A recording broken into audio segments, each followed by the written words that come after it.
네, 안녕하십니까? 자, 오늘 이란이 이스라엘을 공격을 했는 속보가 나왔는데요. 요 이야기 위기 상황이 펼쳐졌는데 여러분들하고 함께 대화를 해보면서 요 한번 어떤 함께 지혜를 모아봐야겠죠. 자, 이란 드론 미사일 99% 격추했다. 다들 뉴스는 보셨을 것 같다는 생각이 듭니다. 자, 그래서 자 이란이 뭐 드론 미사일 등을 이제 이스라엘 에루살렘 쪽에 날렸고 아이언돔을 이용해서 대부분 다 격추를 했고요. 방어를 해냈습니다. 그래서 특별히 이제 큰 그 저거는 없었고요. 피해는 없었고 현재 이제 그런 상황이고, 자 비트코인 코인 시장이 급락을 했습니다. 예, 그리고 이제 반등도 했고요. 약간 밀리고 있습니다. 자 급락했다가 반등했다가 밀리고 있고요.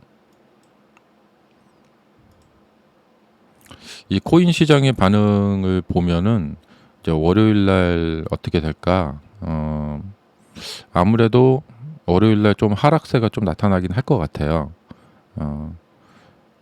하지만 일단 예측은 쉽지 않습니다. 예, 예측은 쉽지 않고, 근데 이제 우크라이나 전 있었을 때 하고 저번에 이제 가자지구 공격했을 때하고 비교를 해보자면 이번에 이란 이 상황이 어떨까? 우리가 이제 이걸 한번 생각을 해보면 되는데요. 지금 그러니까 이상하게도 그러니까 주가가 상승을 많이 하고 나면은 꼭 이상한 일이 터져요. 상승을 이렇게 좀 이렇게 하다가 보면 여기서 터지는 게 아니고 많이 하고 나면은 여기서 터진단 말이에요. 그래서 그게 참 이상하고, 그래서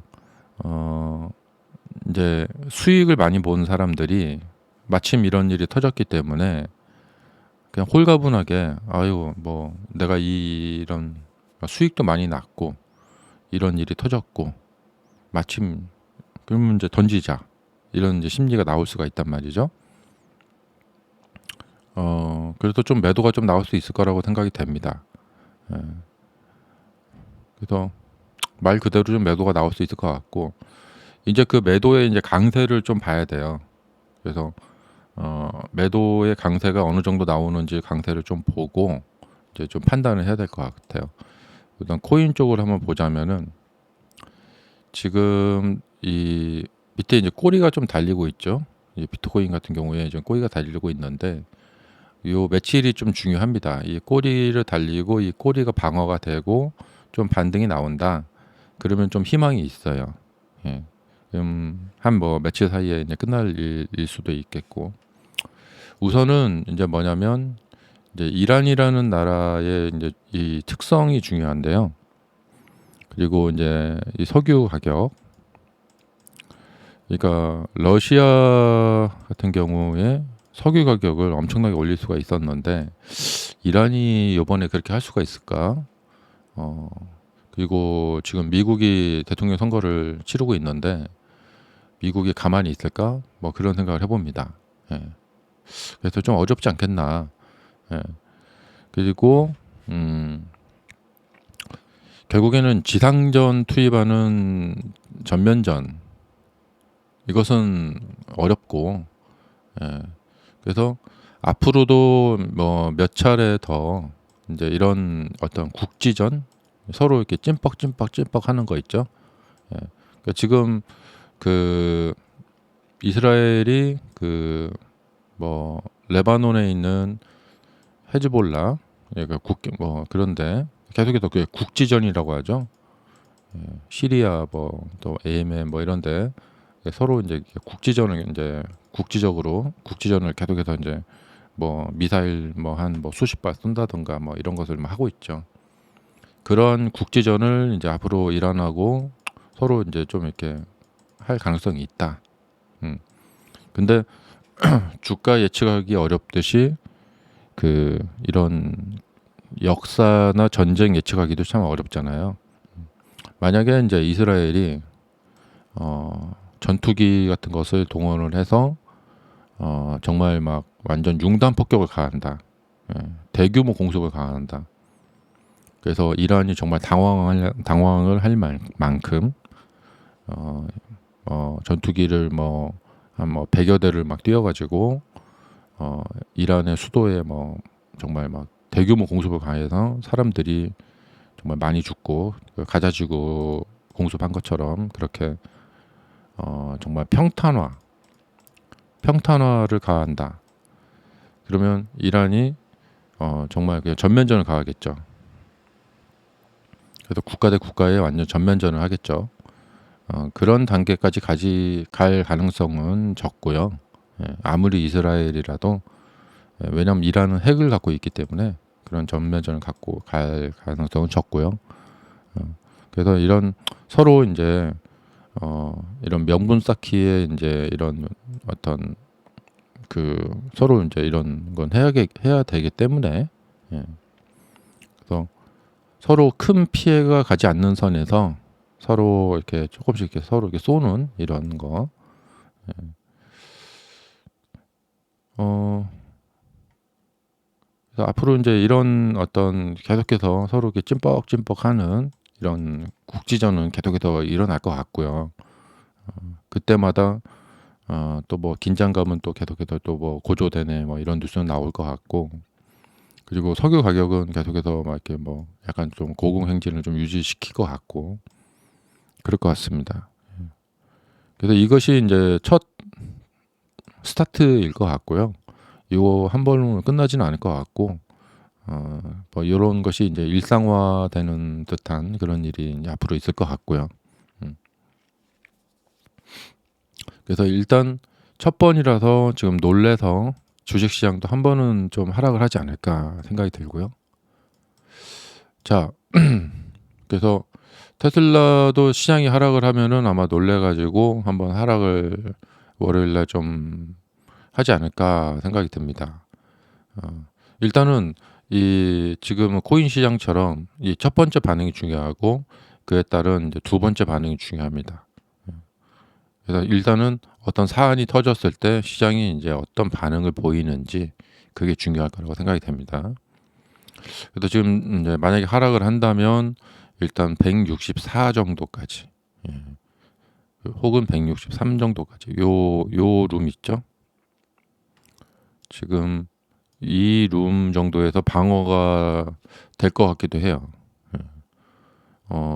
지금 FSD 그 반값 할인 그것도 나왔기 때문에 이거 좀 이 정도 선에서 방어가 될 것 같기도 합니다. 만약에 여기가 이제 방어가 안 된다. 그렇다면은 이제 주봉을 봐야 됩니다. 자, 이게 이제 주봉인데요. 이게 방어가 안 된다면은 그야말로 이제 이렇게 내려가는 겁니다. 이렇게. 그리고 이번 이 사태를 한번 이렇게 겪는 거죠. 이렇게 주식시장이 한번 겪고 이렇게 이제 나중에 이제 가겠죠. 이번 사태를 이제 약하게 겪느냐, 찐하게 겪느냐, 이제 그런 문제일 것 같아요. 자, 그래서 이제 현금 가지고 계신 분들에게는 이제 좋은 기회가 될 수도 있겠고, 그다음에 이제 최근에 매수하신 분들에게는 잘못하면은 손절의 어떤 상황이 될 수도 있게 될 것 같아요.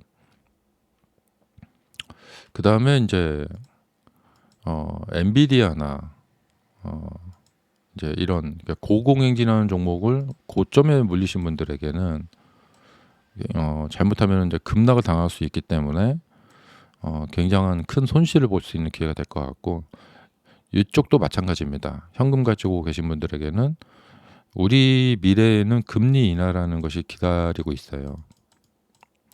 지금은 과거에 이제 러시아 전쟁 때하고는 달라요. 그때는 전쟁 터지고 나서 금리 인상이라 라는 것이 기다리고 있었기 때문에 그때는 던졌어야 됐어요. 미래가 금리 인상이 기다리고 있었기 때문에. 근데 지금은 금리 인하가 기다리고 있기 때문에 이건 눌림목이에요. 매수를 해야 되거든요. 자, 그래서 항상 그래요. 이게 뭐냐면 저점에 매수하신 분들은 유리하고 고점에 매수하신 분들은 불리한 겁니다. 그래서 이번 사태는 시장의 반응을 잘 봐야 된다. 이런 어떤 재료가 던져졌잖아요. 이 재료에 대해서 시장이 어떤 반응을 보이는지 이것을 잘 봐야 된다. 근데 이 반응을 보기 전에 미리 이걸 뭐 예측을 한다거나 예상을 해서 미리 막 던져버린다거나 그것은 좀 고수의 영역이고요. 그리고 이 반응을 보고 그러니까 적어도 중수 정도가 되려면 이 반응을 보고 확실한 판단을 해서 반응 보고 그거에 대해서 대응을 잘 하면은 그건 중수입니다. 근데 반응을 보고 그거를 파악을 하지도 못하면은 이제 하수가 되는 거겠죠. 자, 그래서 이번에 또 다시 이제 어려운 우리에게 이제 문제가 던져졌는데요. 여러분과 대화를 통해서 또 이 어려운 또 문제를 함께 우리 다 같이 잘 풀어 나가 보았으면 좋겠습니다. 감사합니다.